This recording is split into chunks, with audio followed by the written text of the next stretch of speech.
কামৰ পৰা আহি দেখিছোঁ হাজবেণ্ডে গাহৰি মাংস আনি থৈ দিছে।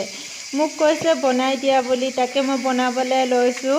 ইয়াক কুকাৰত মই ধুই লৈ 2 চিটি লগাই দিম, তাৰপিছত বনাম। কিন্তু আজি আপোনালোকক ৰেচিপিটো নেদেখাওঁ।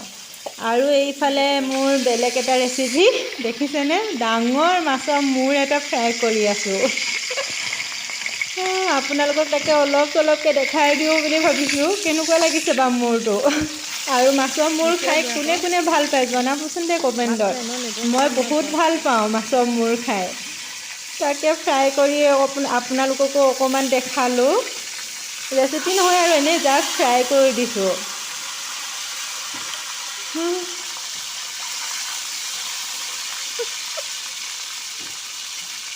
ধুনীয়াকৈ একদম কৰকৰীয়াকৈ ফ্ৰাই কৰি ল'ম।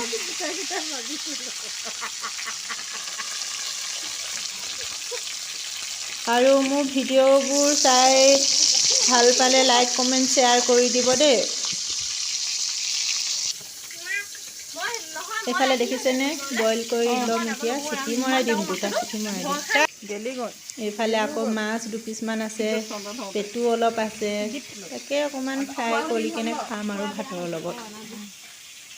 আপোনালোকে মাছ কেনেকৈ খাই ভাল পায় জনাব। আজিলৈ ইমানতে সামৰিছোঁ। Bye bye.